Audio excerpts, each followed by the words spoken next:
Just giving you guys a little update. It's gotten dirtier, but we have done some progress on it. Have quick releases now installed.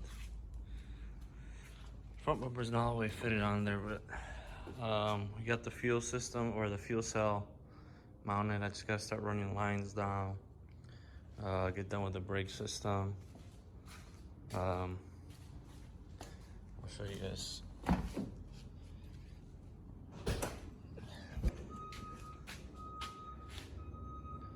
Got the fuel cell in there. It's got all mounted up. I had a local guy here. Does really good fab work. Make a plate in the floor and then get it all mounted up in there. I still gotta make the fuel lines or build the fuel lines. I'm gonna use the intake, probably like a dual Walbros, dual setup of Walbros, 450s or something like that. And then for now, I'll be filling up out of here, but eventually I do want to run some sort of a fill from the stock cap all the way to here, if it's possible. I don't know if it's possible, but maybe. The fab guy that I have is pretty good. He'll probably make something happen. All right, guys. So for the ones that don't believe it, it's all hooked up.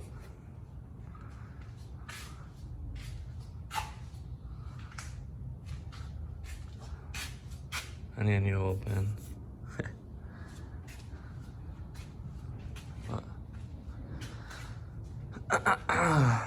This is the all-wheel drive setup. All Toyota stuff. Still has an open diff in there, but yeah, get the point. Believe it or not, this drive shaft that I got for the car was exact same length. I didn't have to make a custom drive shaft or nothing. And we had to make some mounting tabs here for the center support for the drive shaft, but this is the setup. The all-wheel drive setup that everybody's been asking about. I still gotta do a lot of the brake lines. Like I said, I mean, this is on here, but you know, I got a lot of work to do. Cleaning it all up. Let's see. I gotta run the fuel lines. I gotta run the brake lines. Well, just the rear brake lines. I gotta do the heater hoses. I gotta make my downpipe for my turbo. I'm not sure how I'm gonna do that yet because it's pretty tight. But all factory Toyota stuff. It can be done.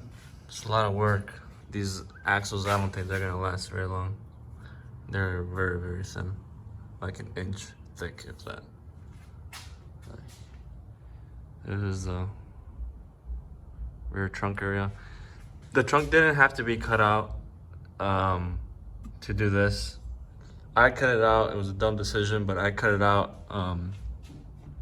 And I wanted the fuel cell to sit down here, so it was flush when I had a flush floorboard, and then I tossed that idea.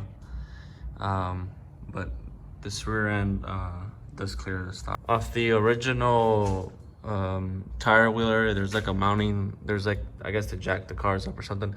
That's the only piece that I did have to cut off for this to clear. But as you guys can see, it's pretty simple. Very simple mounting setup. The only thing was this right here. I didn't want to cut this off and use the stock arms. It was probably simpler just to do this. We cut these. It's all just kind of rusted from sitting. I gotta sand this and paint them so it doesn't rust away, but these are real nice welds. These were all real nice welds, but it's been sitting for a while, so I gotta take care of that. But it's all very simple setup. It can be done. And honestly, You can use a stock fuel tank from like a Matrix or something that's has the saddle on each side, but for me it's easier to just to put a fuel cell in the back and you know, run new lines. I'm probably gonna do 8 AN feed and return, and with the dual Walbro pumps. You know, it's pretty dirty down here, but this is the transfer case and all that stuff. It's extremely tight, but it can be done. I'm not gonna give it away but because I'm not sure if it's gonna work, but it should work. I've actually been able to get the car running before I did all the fuel. I was actually able to get the car running before I did all the rear end stuff, and with just the transfer case and everything, but I wasn't able to move it because there was no fluid. So the car runs. I've heard it run before. I just haven't really moved it or driven it yet, but that hopefully here soon. I'd say in a matter of a couple weeks I'll upload a new video. I was waiting to get the car back because there's a lot of little things that I was getting done. See, I got the quick release, if I can focus, quick release mounts for the bumper, so it's a lot sturdier now on the sides. This bumper's had a rough life, but they were kind of rare, so it's gonna get repainted, and then once it gets mounted, it'll be mounted nice and flush. It's all gonna get redone. Front bumper's gonna get repainted, and then also need the rear bumper. But it should be soon before I can get this car back up and running.